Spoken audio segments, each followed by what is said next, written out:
Muy buen día, yo soy Mario Martínez Vitela y esto es el curso de termodinámica para la Facultad de Química de la UNAM. En la sesión de hoy haremos ejercicios sobre el-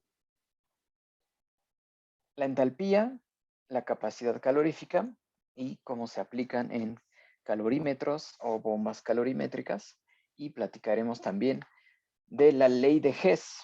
¿Ok? Estos temas entonces son todavía de la tercera parte del curso. Estamos ya casi terminando. Nos falta hablar de el trabajo adiabático y de los llamados ciclos termodinámicos. Con eso estaríamos terminando la tercera parte. Bien, lo que estuvimos platicando en sesiones pasadas, y en un momento vamos al pizarrón para ver de qué estamos hablando, pero básicamente en los ejercicios que vamos a hacer hoy, uno de ellos, vamos a hacer una reacción exotérmica mediante una disolución que está dentro de este aparato, un calorímetro, con dos vasos de unicel, los cuales pretenden ser una pared adiabática. ¿Okay? Vamos a mezclar dos reactivos en una mezcla de reacción. Va a suceder algo, va a haber un intercambio de energía con los alrededores, que se va a traducir en un aumento de la temperatura. En este caso,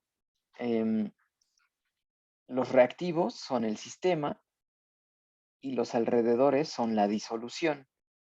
¿Ok? Todo sucede dentro de estos dos vasos de unicel. La disolución es quien absorbe el calor de la reacción, si es una reacción exotérmica. Si fuera una reacción endotérmica, es la disolución quien bajaría de temperatura. ¿Ok? Entonces, uno de los ejercicios que vamos a hacer va a ser con este calorímetro. El siguiente ejercicio que vamos a platicar es usando una bomba calorimétrica, donde vamos a hacer explotar una materia, y esa materia, esto es a volumen constante, a diferencia del calorímetro anterior, que es a presión constante. Esto es a volumen constante. ¿Ok? Se ingresa el oxígeno, explota a la muestra y nosotros vemos un aumento en la temperatura que registra este termómetro. De acuerdo. Esto es del segundo ejercicio que vamos a hacer. En este tipo de bombas calorimétricas debemos conocer también lo que llamamos la constante del calorímetro. Ok, vamos a ver cómo se aplica eso. Y bueno, también les platiqué de la calorimetría diferencial de barrido. Ok, muchos de los valores de entalpía de reacción que vemos enlistados en libros, manuales, etcétera, provienen de estudios de calorimetría. Esta técnica es de las más modernas, de las más exactas, de las que más se utiliza cuando necesitamos valores de alta reproducibilidad de la entalpía de reacción. ¿Okay? Entonces se llama diferencial porque tenemos dos receptáculos, uno de los cuales tiene la muestra que nos interesa y el segundo receptáculo tiene una referencia de la cual sabemos muchas de sus propiedades. Y al calentarse, bueno, al suceder la reacción en la muestra, empieza a haber una diferencia de temperaturas, y lo que hacen los calentadores aquí abajo es que van a equilibrar la temperatura que registran los termopares. ¿Ok? Dependiendo de cuánta temperatura tienen que equilibrar estos heaters, vamos a conocer la entalpía de reacción. ¿Ok? Vamos a conocer cuánto calor necesitamos suministrar, vamos a conocer la diferencia de temperaturas, y entonces podemos conocer, por ejemplo, los calores específicos. ¿Ok? Entonces, los calores específicos, platicamos la clase pasada. Vamos a ir a esa parte.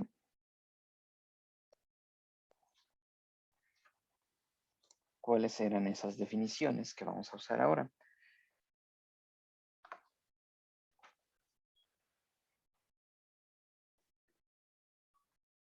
Bien.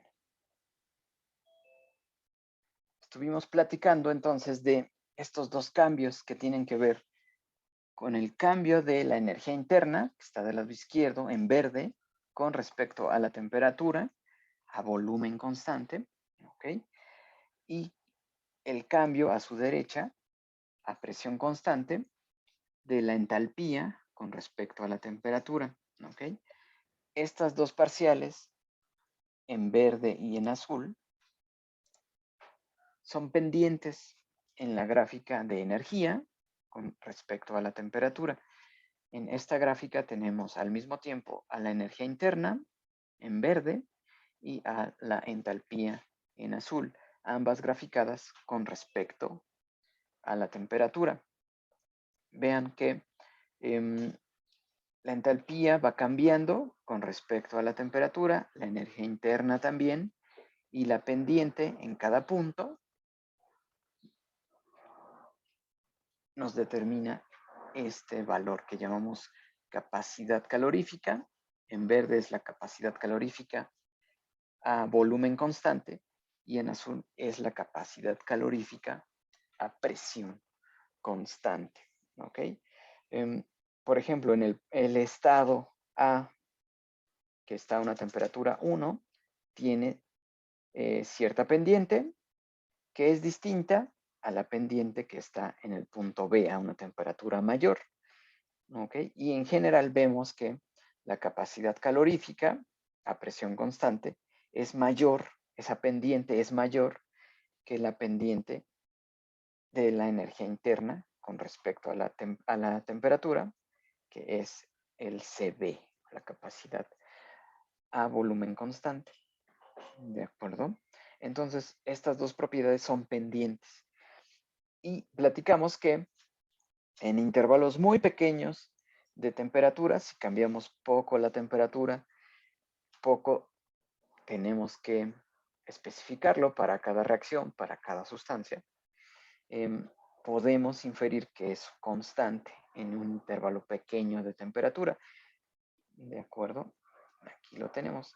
De no ser así, aquí lo que estamos diciendo es el cambio de la entalpía es igual a la capacidad a presión constante, esta propiedad de la sustancia o de la reacción con respecto a la temperatura.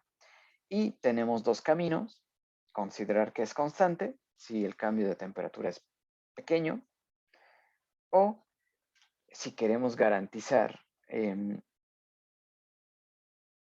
que sabemos hacia dónde está moviéndose el CP, lo hacemos función de la temperatura. ¿Okay? En el primer caso, donde es constante, esta ecuación diferencial se resuelve como el delta H igual al CP constante por el cambio de temperaturas, y esto es igual al calor, ¿no? Este delta H a presión constante lo asociamos al calor. Y después la otra opción que tenemos es ingresar una función para el CP que nos diga cómo cambia esa pendiente con respecto a la temperatura. De datos experimentales, es decir, deltas H a distintas temperaturas, si estamos construyendo esa gráfica, podemos inferir esta clase de modelos, donde tenemos que el CP es igual a una constante A más B por T más C entre T cuadrada, o también podrían proponer, o de los datos experimentales, podrían ajustar una ecuación cuadrática o cúbica, dependiendo del sistema. ¿Ok? Entonces, en la gráfica entalpía contra temperatura, nos estaría dando un valor distinto de CP de acuerdo a estas ecuaciones. ¿Ok? Si están en un intervalo pequeño de temperaturas, los CPs se parecerían bastante. Pero si parten de una temperatura y el intervalo es mucho mayor, los CPs, las capacidades caloríficas, ya no son iguales, ¿no? Ya tendrían que conocer cuánto cambió el CP para calcular la entalpía, para calcular el calor de la transición que están estudiando, ya sea una reacción o el calentamiento de una sustancia, etc. Y como última parte de este pequeño repaso, hablamos de la ley de Kirchhoff, ¿no? Aquí vimos cuánto cambia el CP para el nitrógeno cuando lo calentamos desde 25 grados Celsius hasta 100 grados Celsius. ¿Ok? Entonces, en la ecuación que nos rige este cambio, la derivada de entalpía es igual al CP por el diferencial de temperaturas. Aquí ingresamos la función, ¿no? El CP, que proviene de datos experimentales. Alguien ya se puso a evaluar entalpías del nitrógeno a distintas temperaturas y concluyó que estos son los valores, esta es la función para evaluar ese cambio, ¿no? Para el nitrógeno. Y es función de tres constantes, A, B y C, que se relacionan mediante esta ecuación A más BT más C entre T cuadrado. Entonces, eso es lo que ingresamos a la integral entre los dos límites, desde el estado inicial al estado final. Para la entalpía, eso sabemos que le llamamos simplemente el delta H, ¿ok? Y integramos, ¿no? Este lado de la ecuación. Y lo que hicimos fue separarlo, ¿no? No entrar en pánico. Bueno, tal vez un poco entramos en pánico, pero después ya dijimos, bueno, vamos a separar las variables de esta integral, a por dt más bt por diferencial de t, y por último, c en t cuadrada diferencial de t. Y así esas tres integrales las fuimos resolviendo poco a poco y encontramos lo que está en estos recuadros. Ok, ecuaciones bastante sencillas y que aparecen bastante en la fisicoquímica. A por la diferencia de temperaturas, un medio de B por la diferencia de los cuadrados de la temperatura. Y por último, menos C por el inverso de esta diferencia de temperaturas. Una vez resuelta esa integral, ya volvimos a la expresión del delta H y como ya conocemos el valor de A, de B, de C y conocemos cuál es la diferencia de temperaturas, que fue desde 100 grados, desde 25 como temperatura 1 hasta 100 grados como temperatura 2. Simplemente sustituimos y encontramos el delta H. ¿Ok? Vean que en este caso nos habla de una capacidad molar, está en unidades por mol. Bien. Ahora vamos a hacer algunos ejercicios con este tipo de capacidades caloríficas. Entonces, los ejercicios que vamos a hacer a continuación los vamos a tomar como la participación de ustedes para que les ayude a su nota final. Entonces, vamos a hacer 3 ejercicios. Les voy a dejar un cuarto ejercicio de tarea y eso lo vamos a entregar, esos 4 ejercicios, los vamos a entregar en Edmodo para que lo tengan como aportación a su calificación. ¿Ok? Entonces, vamos a hacer el primer ejercicio. Lo voy a ir escribiendo aquí. Dice, el problema 1 es, ¿cuánto calor Lo escribimos y nos ponemos de acuerdo si hay dudas o lo que sea. Se necesita, ¿cuánto calor se necesita?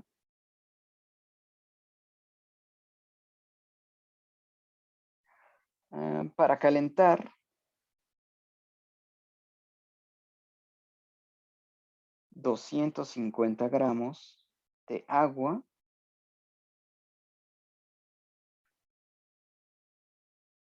desde 22 grados Celsius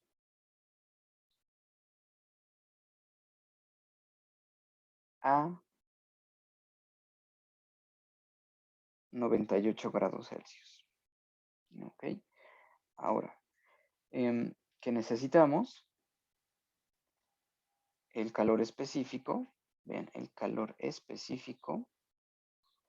Recuerden que hablamos del calor específico o capacidad calorífica específica del agua. Esto va a estar en gramos. Recuerden que tenemos capacidad calorífica y capacidad molar. Okay, esta va a estar en gramos. Y es, como ya habíamos platicado, una caloría, o en joules, eso es igual a 4.18 joules por gramo por Kelvin. ¿Okay? Esto es el inciso A. Inciso 1A y el inciso B, ahorita lo acomodamos, es calcule la capacidad calorífica molar. ¿Ok? Queremos pasar ese 4.18 joules por gramo por Kelvin, lo queremos pasar a moles. ¿Ok? Del agua. Ok.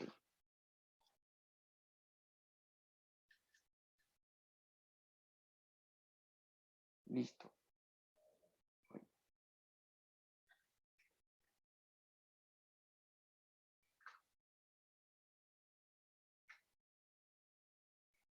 Bien, vamos a acomodar esto.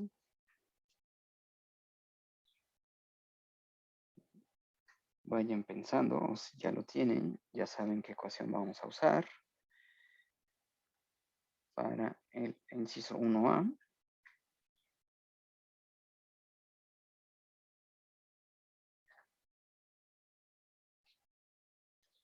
Y cuál es la especificación, cuál es la asunción, lo que estamos considerando, la consideración de este problema es que el CP, el calor específico, lo vamos a considerar constante desde 22 a 98 grados Celsius. ¿Ok? Y esa es nuestra pequeña suposición. Entonces, ¿cómo resolvemos? ¿Qué ecuación vamos a usar para calcular este calor?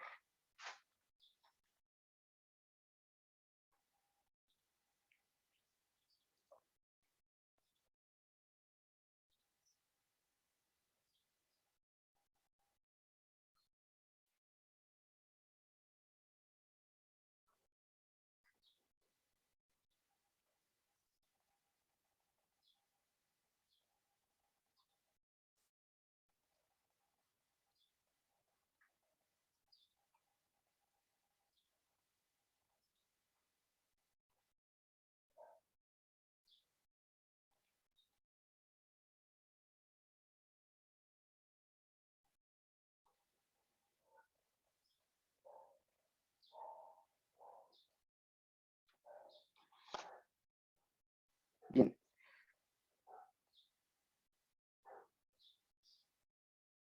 Ok, para el inciso A vamos a considerar el calor que nos están pidiendo es igual a la masa por la capacidad específica, ¿ok? Por el delta T. Entonces, en cuanto tengan este resultado, seguimos adelante. ¿Ok? Entonces tenemos la masa, 250 gramos de agua por el CP, es una caloría, 4.18 en joules son 4.18 joules por gramo Kelvin por el delta T, que debe estar en Kelvin, esta diferencia, aunque bueno, ustedes saben que es del mismo tamaño, los Celsius que el Kelvin, así que la diferencia va a ser del mismo tamaño. Entonces ya casi me pueden decir cuánto calor se necesitó para calentar este vaso de agua de la temperatura ambiente hasta casi el punto de ebullición.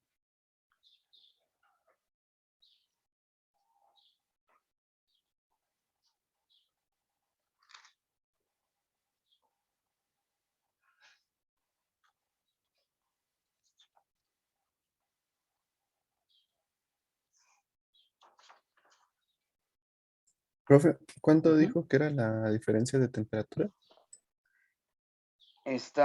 La temperatura 1 son 22 grados Celsius y la temperatura 2 son 98. Entonces es la diferencia entre 98 y 22.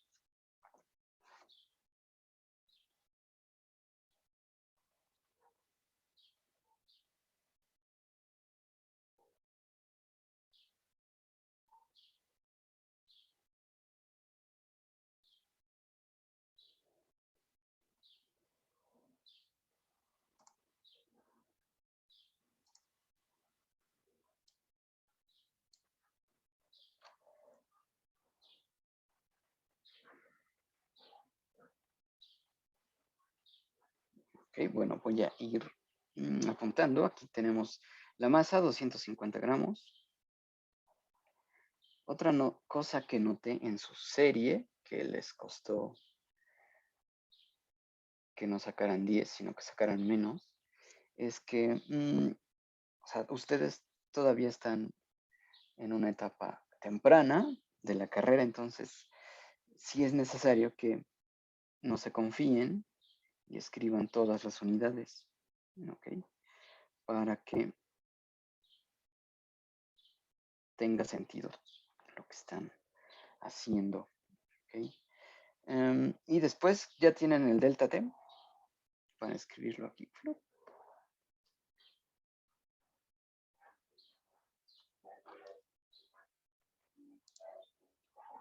Ok, ya tienen todo, de hecho. Bueno, vamos a empezar.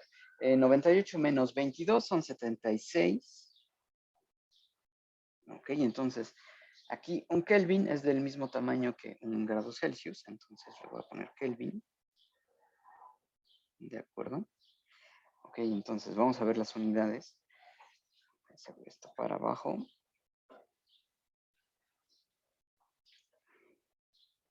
Para acá.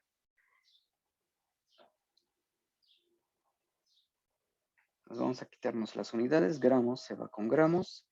Kelvin con Kelvin. Nos queda joules. Unidades de energía es congruente. Ok. Entonces, en sus ejercicios pongan todas las unidades porque si se están comiendo unidades y eso les lleva a que resultados erróneos o incongruentes. Ok, entonces aquí en el chat Fernanda, Gael, José Luis están obteniendo 79.420 joules. Ok, 79.420 joules. Ok, estoy confiando totalmente en ustedes. Ok, esto lo pueden traducir. También esto les costaba en la serie. Traducir a kilojoules. Ok, no se confíen. Revisen siempre esas unidades. Ok, bueno. Entonces, para que ustedes calienten este vasito de agua desde la temperatura hasta casi la temperatura de ebullición, necesitan 79.420 joules. ¿Ok? Ahora, vamos al inciso B. Calcule la capacidad calorífica molar. ¿Ok? ¿Cómo van a hacer eso? ¿Cómo se les ocurre? Necesitamos cambiar los gramos de agua a moles para que tengamos 4.18 joules por gramo Kelvin. Queremos pasar a joules por mol Kelvin. ¿Okay? ¿Cuál es el factor de conversión que necesitamos para esta sustancia?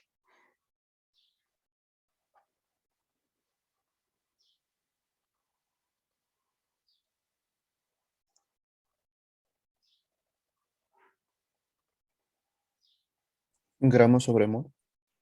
Un gramo sobre mol. Aquí lo que necesitamos es reconocer que esta sustancia, el agua,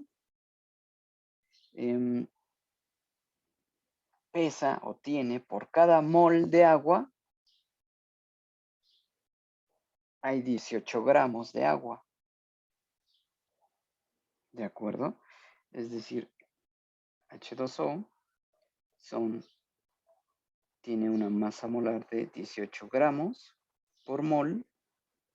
¿Ok? Y entonces, si tenemos gramos de agua, el factor de conversión es la masa molar. Y entonces escribimos 18 gramos, o al revés, ¿sí? 18 gramos por cada mol. La masa molar nos permite convertir estos gramos que teníamos de agua a moles. Entonces, gramos con gramos. ¿Y qué resultado tienen aquí? La capacidad calorífica molar. ¿Ok? Entonces podemos escribir para diferenciarla de la capacidad calorífica por gramo. Recuerden que lo que hacemos es poner, si es el CP, pero es molar, ¿ok? O también a veces se le pone una M aquí para indicar que es por mol, que esta energía es por mol. ¿Cuánta energía es esto?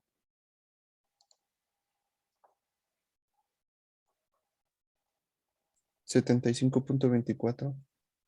75.24 joules por cada mol que tengamos que calentar de agua. Ok, esa acá está muy extraña. Pero bueno, ya tenemos la capacidad específica molar. Ok, la capacidad molar del agua, 75.24 joules por mol Kelvin. Bien, listo, ya está este primer ejercicio. Así, si ustedes necesitan, aquí cuál fue la suposición mayor, fue suponer que este CP del agua se mantiene constante durante todo este proceso, desde 22 grados Celsius hasta 98. Asumimos que esto es constante. ¿Ok? Esa fue la suposición que hicimos, como siempre. Si no, tendríamos que ir a buscar la ecuación del CP en función de la temperatura e integrar como hicimos en el caso del nitrógeno. En este caso nos quedamos con la suposición de que es constante. Bien, ahora vamos a hacer el siguiente experimento en el cual vamos a usar un calorímetro a presión constante hecho de vasos de unicel, como vimos en la imagen al inicio. 2 vasos de el unicel, que es espuma de poliestireno. Cuando ustedes se acercan a examinar un vaso de unicel, verán pequeñas celditas. ¿Ok? No, o no es lisa la estructura del vaso de unicel, tiene pequeñas celditas, las cuales provienen de la reacción con la cual se obtuvo el poliestireno, que es una reacción de espumación. Esa espuma pasa a través de un molde, cuando se seca, ya toma la forma que ustedes quieran, en este caso de un vaso, pero queda la estructura de la celdita de la espuma. Entonces aquí vamos a poner 2 vasos para hacerlo, querer que esas paredes sean adiabáticas. ¿Okay? Eso es lo que vamos a hacer. ¿Y qué vamos a meter allí? Bien, vamos a hacer entonces el segundo ejercicio. Una mezcla, bueno, sí, una mezcla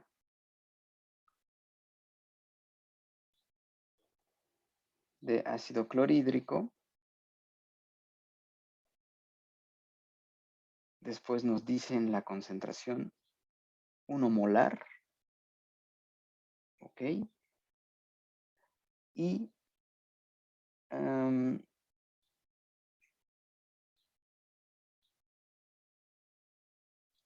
se mezcla con NaOH, hidróxido de sodio, 1 molar también. ¿Ok? Y se mezclan cada uno con 50 mililitros, es decir, 50 mililitros de ácido clorhídrico y 50 mililitros de NaOH entran al calorímetro.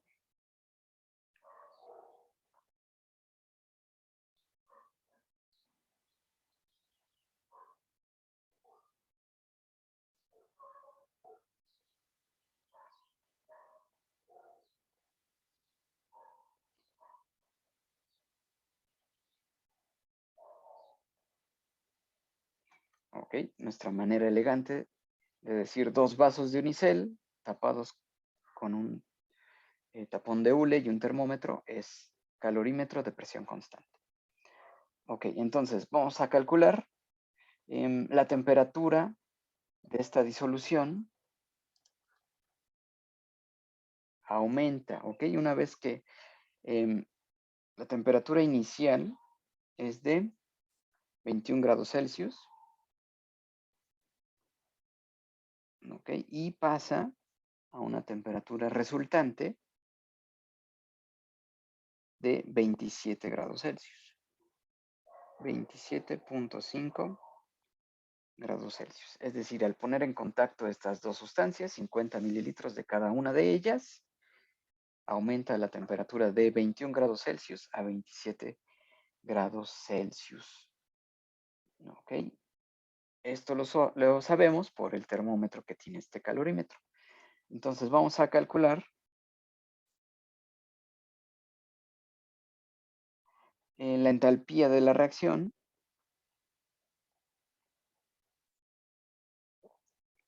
Como esa presión constante, esa entalpía la relacionamos con el calor. ¿Ok? Calcular la entalpía de la reacción, considerar que no hay pérdidas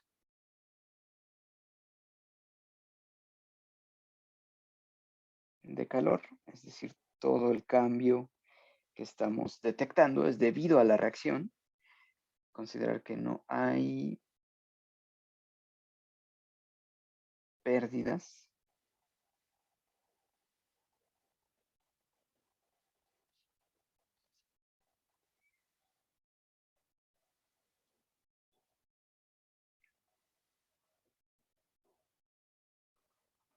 ¿Ok? El volumen total de la disolución, vamos a considerar también, esto es una consideración,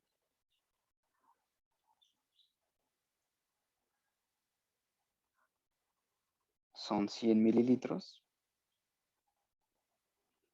Ustedes saben que los volúmenes no son aditivos. ¿Okay? Si ustedes mezclan agua y etanol, 1 litro y 1 litro, la disolución no va a ser de 2 litros. No son aditivos estos volúmenes, pero bueno, aquí vamos a hacer esa suposición que sí. Y la densidad de la mezcla es de 1 gramo por mililitro. ¿Okay? Y el calor específico es el del agua, 4.18 gramos, joules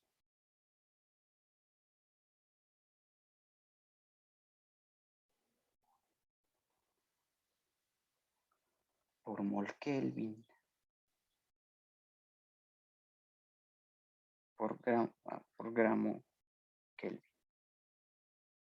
¿Ok?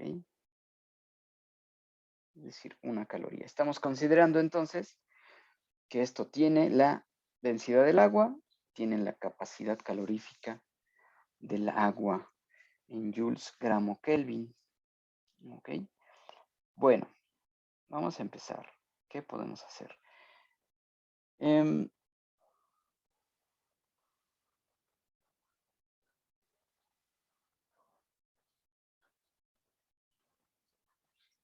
Bueno, nuestra ecuación, vamos a hacer esto más chiquito.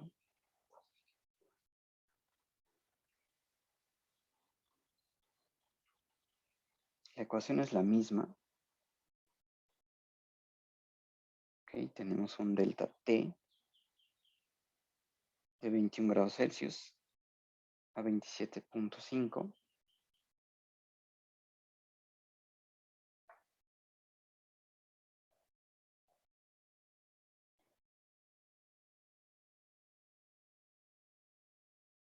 Y bueno, al parecer tenemos una reacción exotérmica, ¿no? Aumentó la temperatura.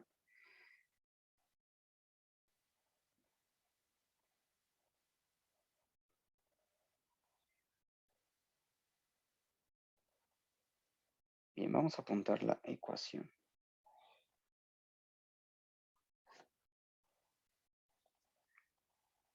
Es Q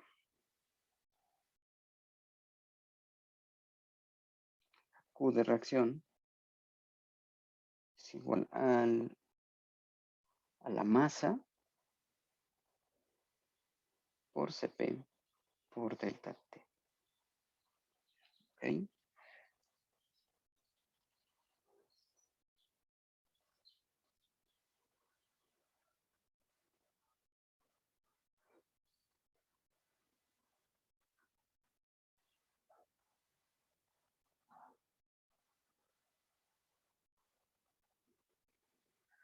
Ahora, como esto es una reacción exotérmica y hablamos de la convención de signos, el sistema, la disolución al mezclarse, es la que genera el trabajo, es la que genera el calor. Entonces, hablamos de la convención de signos cuando el sistema es quien provee el calor, es de signo negativo. ¿Ok? La convención de adquisición que hablamos hace un par de clases. ¿Ok? Bien, entonces, el delta T en grados Celsius y en Kelvin son del mismo tamaño, va a ser la misma, es el delta T.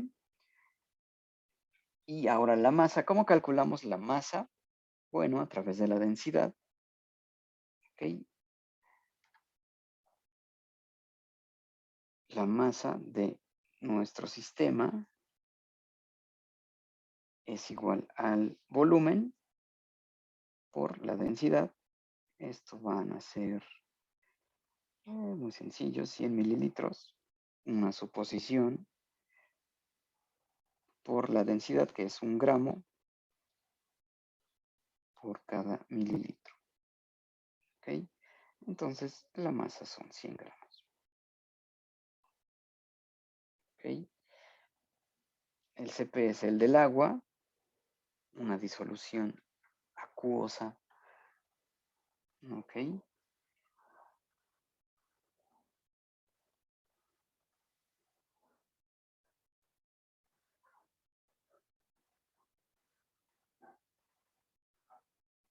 Entonces ya nada más en cuanto tengan ustedes, esto sustituimos el calor de reacción es igual a menos, es una reacción exotérmica, por en la masa 100 gramos, por el calor específico 4.18 joules gramo Kelvin, por el delta T, que son, ustedes ya lo tienen, 6.5 Kelvin, ¿no? Bien, en cuanto lo tengan, hacemos el siguiente paso.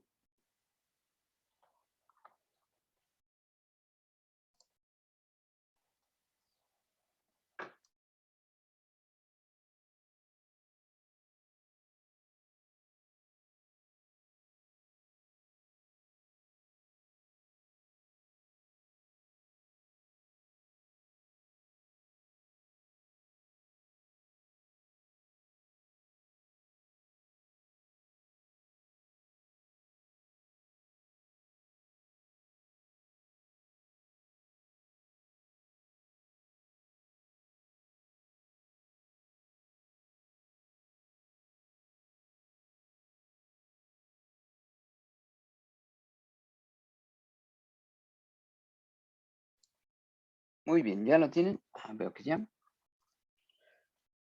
Ok, ya lo tienen en joules.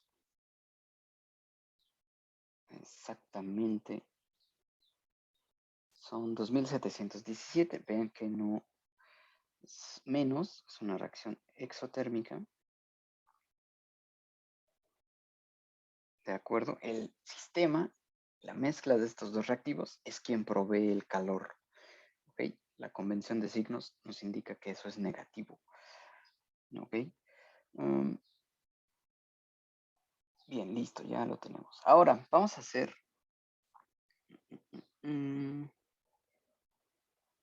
¿Cómo pasamos estos? Este ya es el delta H, ¿no? Esto es el delta H de la reacción. ¿Ok?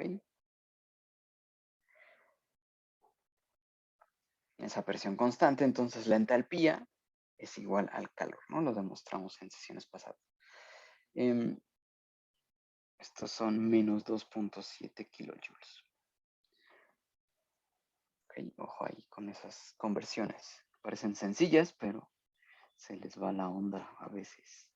Bueno, esto es para estos gramos, ¿no? Estos 100 gramos de disolución. Liberamos, el sistema generó 2717 joules. ¿Ok? Ahora, yo quiero saber para esta reacción, es decir, expresar el cambio de entalpía con respecto a los moles. ¿Ok? Entonces, para convertir o para saber este valor que no sea solo para 100 gramos de la disolución, sino que yo sepa por cada mol en general, no importa cuánto yo mezcle, si sé por cada mol cuánto libera esta reacción, voy a tener entonces la entalpía molar de reacción. ¿Ok? Entonces vamos a convertir, vamos a aprovechar que nuestro problema nos dice que tenemos 50 mililitros.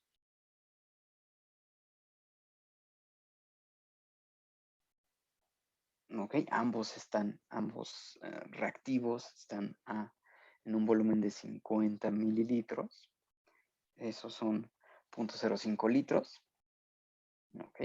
Y nos dicen también su concentración molar, que es 1 molar, es 1 mol por litro. ¿Ok? Esto es multiplicar el volumen por la concentración. Y entonces obtenemos los moles que están involucrados en la reacción.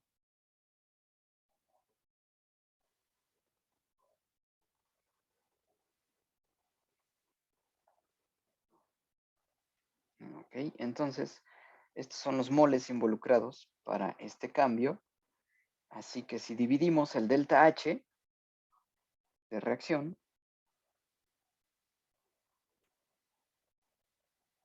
entre el número de moles,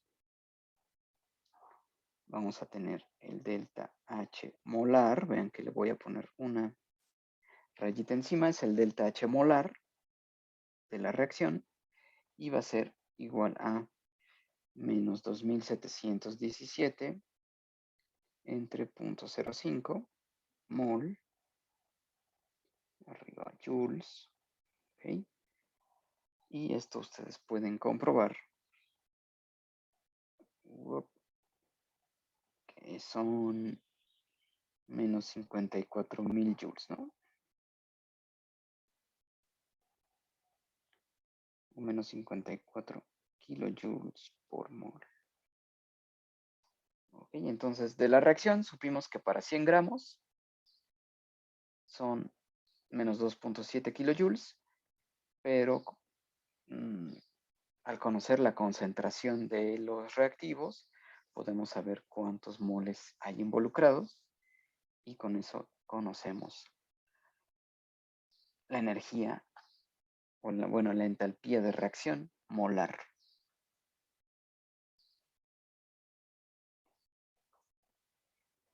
Ok.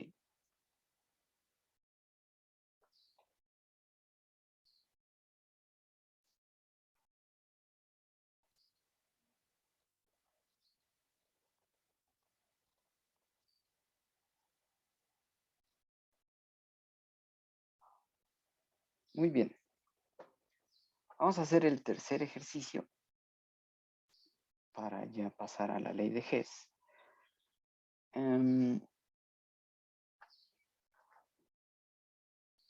Bien, estos dos ejercicios, el calentamiento del agua y la reacción ácido-base que acabamos de ver, se realizaron a presión constante, ¿ok? Y pudimos obtener las entalpías, ¿no? El cambio de entalpía cuando calentamos el agua y el cambio de entalpía cuando hicimos reaccionar el ácido clorhídrico con el hidróxido de sodio. Okay, entonces vamos al tercero y último ejercicio de esta parte. Vamos a usar una bomba calorimétrica ahora. Okay. Para ello vamos a usar la ecuación del calorímetro. Okay. Vamos a usar el calor de reacción dentro de esta bomba calorimétrica. Es igual a signo negativo. El sistema va a hacer el trabajo, o va a liberar el calor, por la constante del calorímetro por el delta T. Ok, esta es la ecuación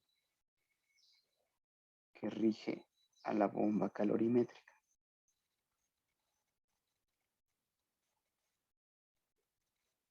Es el calor de reacción es igual a el negativo de la constante del calorímetro por el delta T.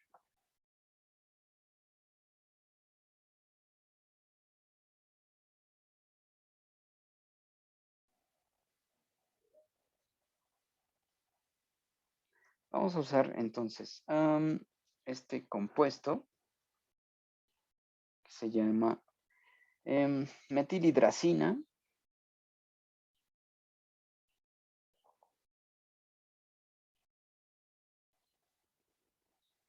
Okay, es un combustible y tiene fórmula H6N2. Ok, esa es la hidracina, un combustible líquido. Y vamos a quemarla. Ok.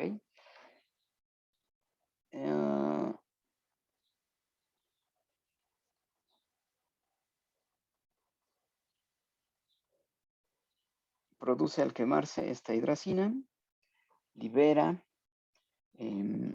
nitrógeno, CO2, CO2 gaseoso y agua líquida.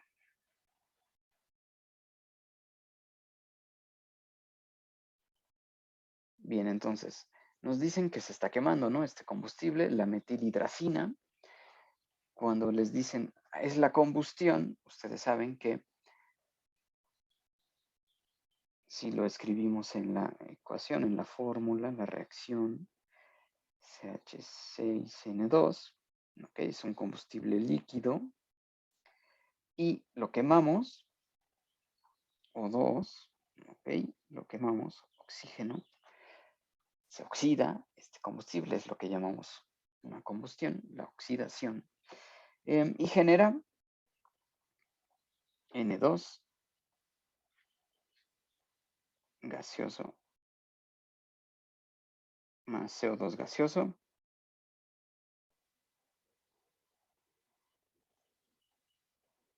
y agua líquida. Vamos a recorrer esto.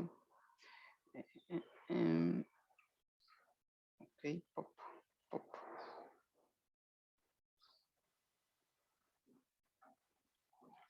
Y agua líquida.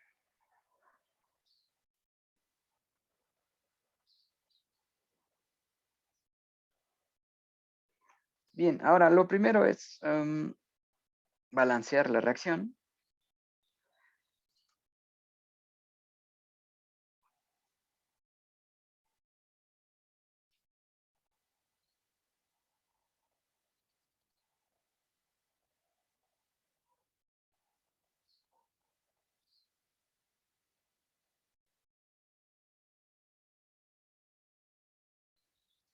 Ok, entonces veo que hay dos nitrógenos del lado izquierdo.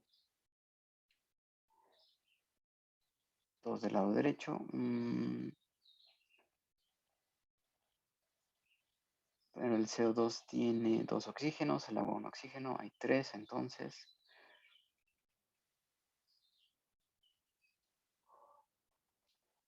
Hidrógenos hay 6 del lado izquierdo, 2 del lado derecho.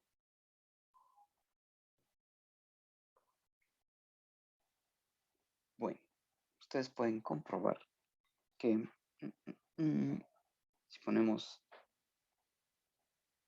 2 moles de metilhidracina, 5 moles de oxígeno, 2 de nitrógeno, 2 de CO2 y 6 de agua, ya se balancea la reacción. Tenemos 12 hidrógenos del lado izquierdo, 12 hidrógenos del lado derecho, 10 oxígenos en ambos lados, 4 nitrógenos en ambos lados y 2 carbonos en ambos lados. ¿Ok? Entonces vamos a quemar. ¿Cuánto vamos a quemar? De la hidracina vamos a quemar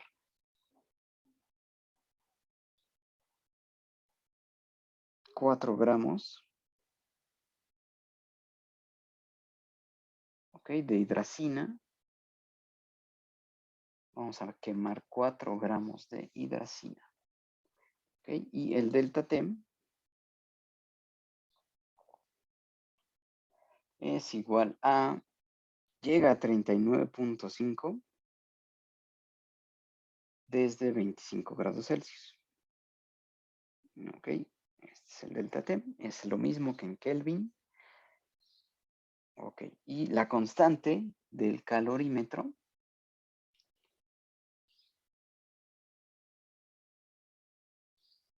es igual a 7.794. Aquí, atención, kilojoules por grado Celsius.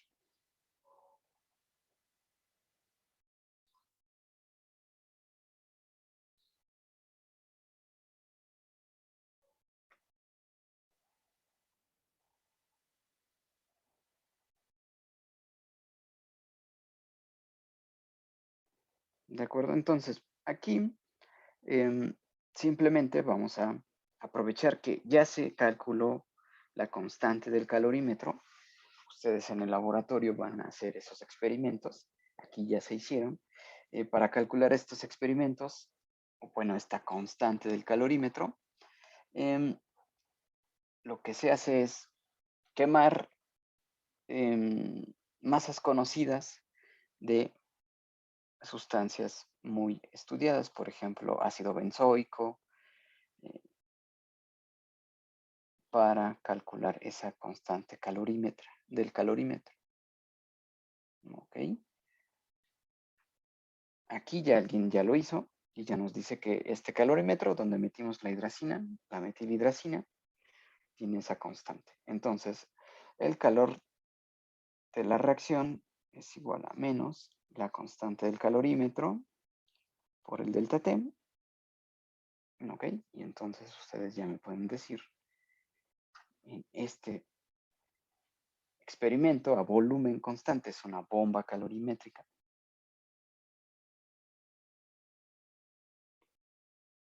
Me pueden decir cuánto es el delta, bueno, el calor.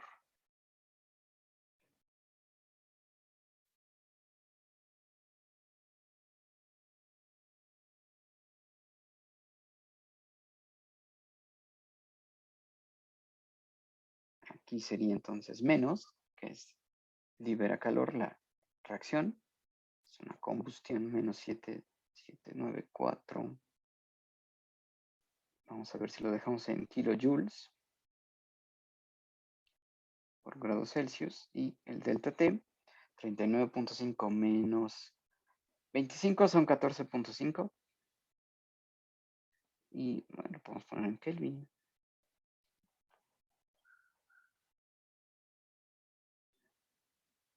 Ok, bueno, si lo ponemos en Kelvin, esto también es igual a Kelvin, ¿no? Es lo mismo.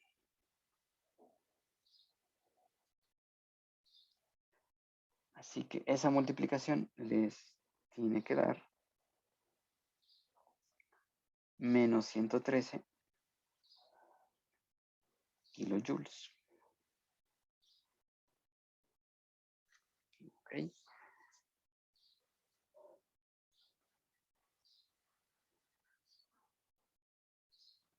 Entonces, ahora,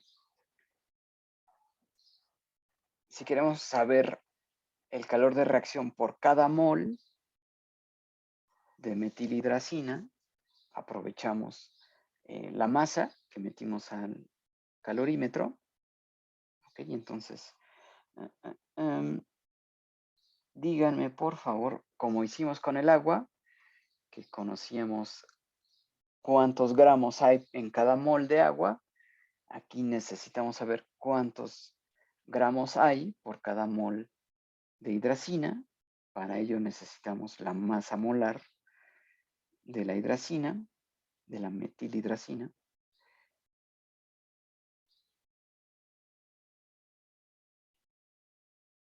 Del C6, no, CH6.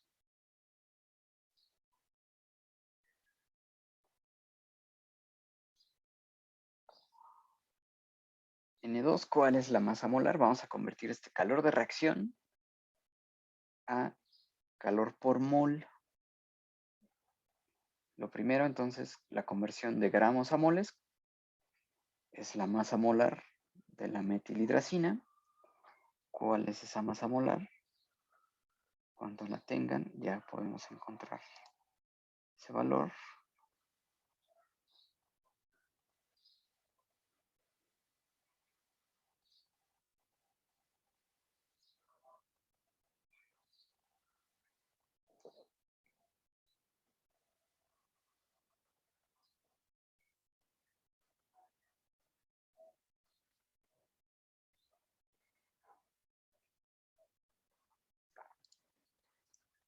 Bien, ya lo tenemos, 46, gracias. Ya lo tiene aquí José Luis, 46 gramos por mol. Ok, entonces si teníamos 4 gramos de metilhidracina, ok, entonces vamos a hacer la conversión. Menos 113 kilojoules a partir de 4 gramos de la metilhidracina. Ok, eso es lo que se obtuvo, ¿no? De 4 gramos obtuvimos 113 kilojoules, pero ahora queremos por mol.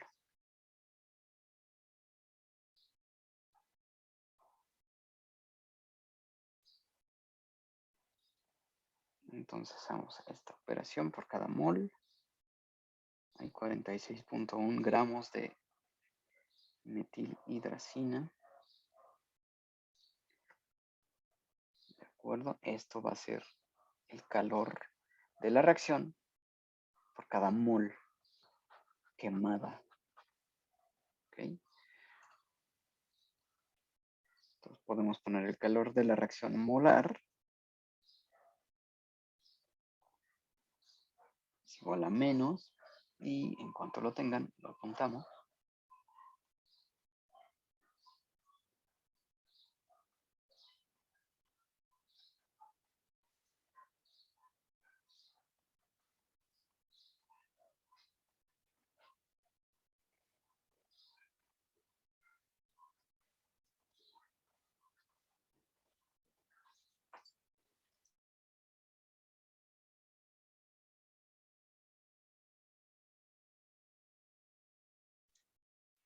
Bien, ya lo estamos obteniendo. Gael, Fernanda, Alejandro también están en el orden de magnitud. Ok, vamos a redondearlo, si me permiten. Y lo voy a poner como 1.3. No, como ustedes están obteniendo 1300.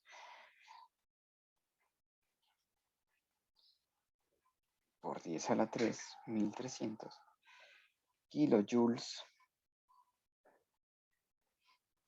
por mol, ¿ok? Nunca convertimos a a joules, ¿no? Siempre hicimos esta operación con kilojoules. Están obteniendo 1300. Es por 10 a la 3. ¿Ok? Kilojoules por mol de la metilhidracina, este combustible. ¿Ok?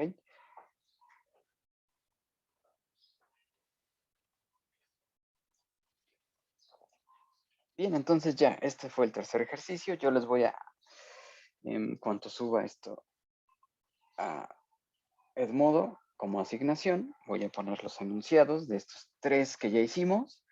Ustedes ya tienen las resoluciones, ya los resolvimos y voy a añadir un cuarto para que practiquen también ese ejercicio. ¿Ok?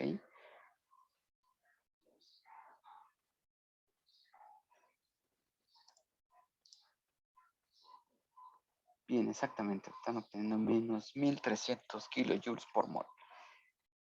Ok. Bien, entonces ya vimos qué tipo de ejercicio de proceso podemos evaluar. Podemos evaluar un calentamiento, como hicimos con el nitrógeno y con el agua, que calentamos esas masas. En el caso del agua, consideramos que el Cp es constante. En el caso del nitrógeno, consideramos que ese calentamiento necesitaba una función del Cp con respecto a la temperatura. ¿Ok? Después vimos en un calorímetro de vasos de unicel cómo eleva la temperatura, la mezcla, la reacción exotérmica, en este caso ácido-base. Y por último, en una bomba calorimétrica, donde conocimos la constante de ese calorímetro, podemos conocer el calor de la reacción. ¿Okay? Ya sea que lo evaluemos por gramo o al conocer los moles que hay involucrados, lo podemos cambiar esos calores de reacción a joules por mol. Ok. Déjenme ver si tengo aquí una definición. Voy a dejar de compartir pantalla un momento. Ok.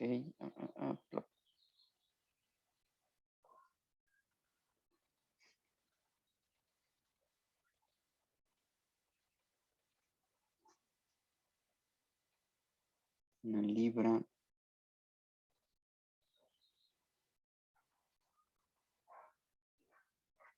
Ok. Bueno, vamos a platicar entonces, como última parte de la clase, rápidamente, de la ley de Hess.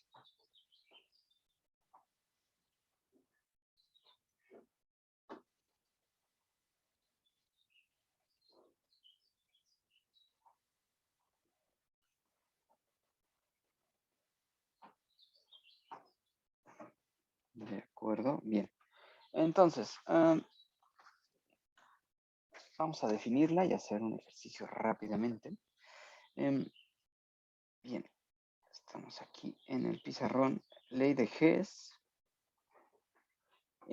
Esta parte, todo esto que estamos analizando es la termoquímica, ¿no? Una vez que ya definimos a los potenciales termodinámicos, a la energía interna, como la suma del calor y el trabajo, ese delta de energía interna, y a eso le llamamos la primera ley de la termodinámica. El cambio de energía interna es igual al calor más el trabajo ejercido sobre o desde el sistema. Aplicamos este conocimiento, esta ley de la termodinámica, le estamos aplicando a reacciones químicas. ¿Ok? Entonces, la ley de Hess es también, así como la ley de Kirchhoff nos determina cómo cambia el Cp con la temperatura, la ley de Hess nos dice que podemos evaluar la reacción, bueno, el calor de reacción a través de la suma de pasos. ¿Ok? ¿Cómo es esto? Vean, vamos a verlo como el delta H de reacción lo podemos evaluar de esta manera. Como un solo paso, es decir, reactivos a productos y medimos ese delta H, ¿ok? Directamente. O vamos a aprovechar que la entalpía es una función de estado, ¿ok? Entonces, al ser una función de estado, solo le interesa el valor inicial y el valor final, ¿ok? Entonces, podemos llegar de ese estado inicial al estado final en un solo paso, ¿ok? O podemos tener ese mismo estado inicial, pasar a un paso 1, a un paso 2, a un paso 3 y llegar al mismo estado final. ¿De acuerdo? Entonces, aplicando esto a la reacción, podemos considerar una reacción química como un solo paso o como una serie de pasos. ¿Qué ventaja tiene esto? Si lo hacemos como una serie de pasos, podemos tomar reacciones previas, reacciones que ya se han estudiado antes, es decir, estos pasos ya se conocerían, ¿ok? Ya conocería estos pasos, y lo que quiero conocer es el paso final, ¿no? Una reacción que va de inicio a fin, pero la construyo a partir de reacciones que ya se han estudiado, ¿ok? Reacciones que ya conozco los deltas H de reacción,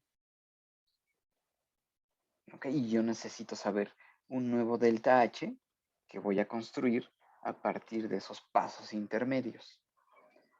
¿Ok? Eso es la ley de Hess, la construcción del delta H de reacción a partir de reacciones intermedias. ¿De acuerdo? Todo esto es posible porque la entalpía es una función de estado, solo le interesa el estado inicial y el estado final. ¿Ok? Vamos a ver un ejemplo para que quede más claro, ¿no? Cómo es pasar de un solo paso a una serie de pasos. Ok, vamos a hacerlo con la combustión del metano.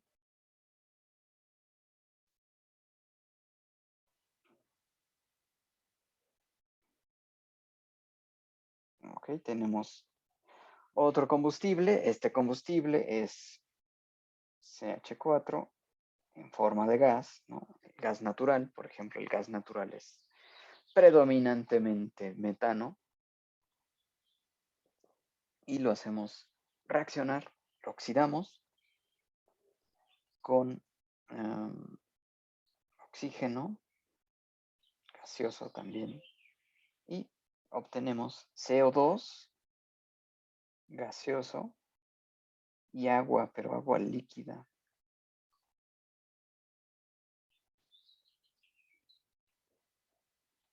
¿Ok? Bueno, esto es un solo paso, ¿no? Si es la reacción, esta es la reacción global. ¿Ok? Entonces vamos a verla como dos pasos. ¿Ok?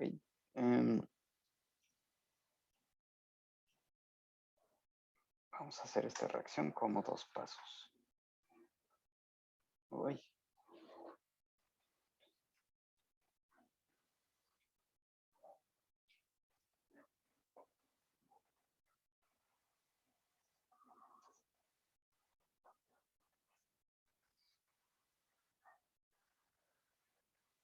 Bien, el primero es la combustión, ¿okay? Del CH4 del metano más el O2G, base gaseosa, y esto nos da CO2 gaseoso, pero el primer paso nos da H2 gaseoso. ¿Ok? Ese es el primer paso de la reacción. El segundo paso que tenemos que hacer es convertir esa agua gaseosa a agua líquida. Ese es el segundo proceso que hay que hacer. ¿De acuerdo? Entonces, aquí arriba es un solo paso. Pasamos de metano quemado, convierte a CO2 y agua líquida. Si vemos esta reacción como dos pasos, es la conversión, pero se obtiene agua gaseosa. Entonces el segundo paso es convertir esa agua en forma de gas a agua líquida. ¿Ok? Vamos a balancear la reacción.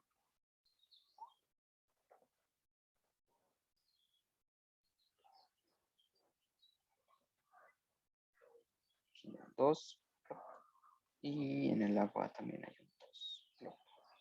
un 2. Ese es un 2. Entonces generamos 2 moles de agua gaseosa abajo. Entonces necesitamos convertir esas 2 moles de agua gaseosa en 2 moles de agua líquida. ¿Ok? Bueno.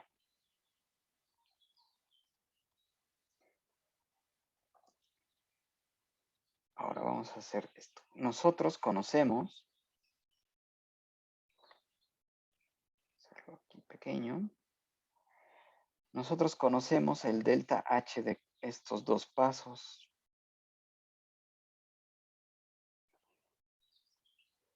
¿Ok? Está en kilojoules.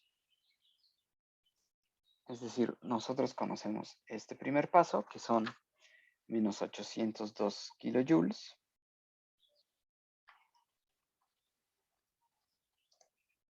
Y conocemos también el paso de agua gaseosa a agua líquida, y eso es una inversión de 88 kilojoules, ambas son exotérmicas.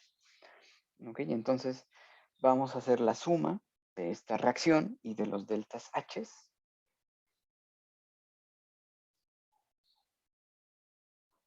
¿Ok? Entonces, si hacemos la suma global,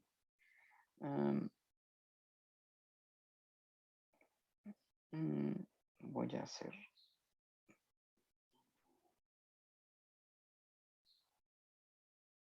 Estoy sumando las dos reacciones.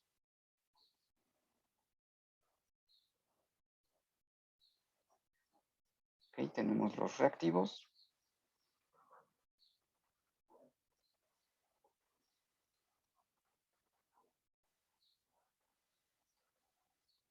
Y del lado derecho tenemos los productos.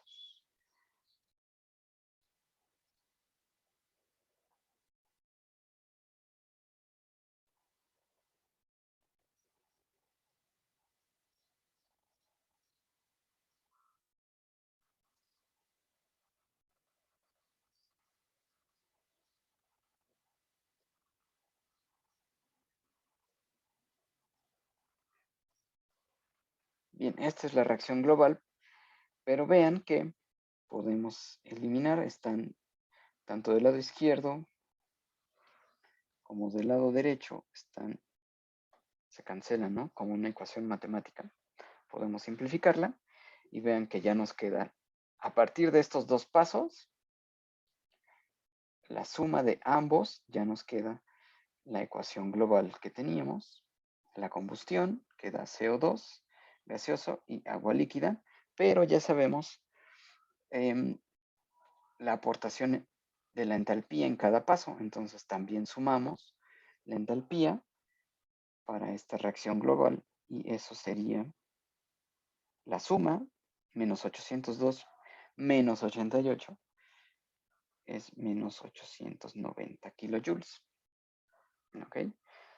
Entonces nosotros no sabíamos cuál es el delta H de reacción de la ecuación global. ¿Ok? Cuando tenemos agua líquida, no la conocíamos. Lo que sí conocíamos era el paso a agua gaseosa y el paso de agua gaseosa a agua líquida. Entonces, para conocer a la entalpía global, podemos sumar las dos entalpías de reacción y obtener el cambio asociado a esa ecuación global, 890 kilojoules. ¿Ok?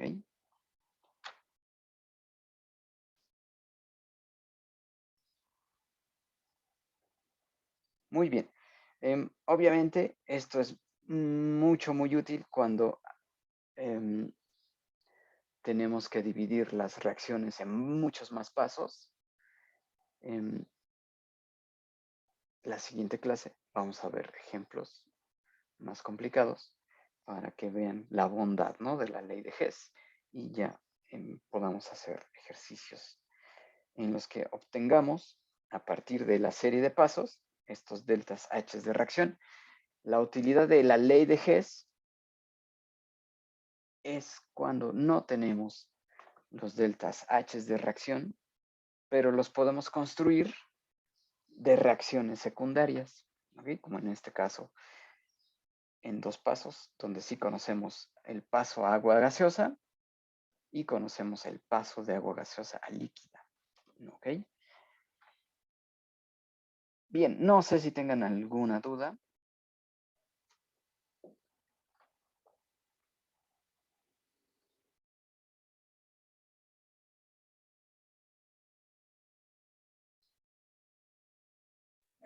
¿Podría repetir por qué da menos 890 kilojoules, por favor? Sí, entonces estamos buscando este resultado global, ¿no?, de toda la reacción, que es lo que está en las palomitas verdes, ¿no? La oxidación del metano, que nos da CO2 gaseoso y nos da agua líquida, ¿ok? Entonces, no conocemos ese delta H de reacción. Lo que sí conocemos es el delta H de reacción a agua gaseosa, ese sí lo conocemos. Y también conocemos el paso de agua gaseosa a agua líquida. Conocemos cuánta energía hay que invertir. Entonces, la ley de Hess nos dice que puedes descomponer la reacción global, que está aquí abajo, en una serie de pasos. Aquí tenemos dos pasos. Conocemos el primero en términos de entalpía, menos 802 kilojoules, y conocemos el segundo paso, a agua líquida, menos 88. Entonces, sumamos, ¿de acuerdo? Aquí la línea horizontal nos dice que estamos sumando los reactivos. Ven, aquí tienen todos los reactivos y todos los productos. ¿Ok? El agua gaseosa aparece en ambos lados, así que como en una ecuación matemática se cancelan. Y sumamos también los deltas H de la reacción. Es la suma simple de menos 802 menos 88. ¿Okay? La suma de ambos son menos 890. De allí viene ese 890.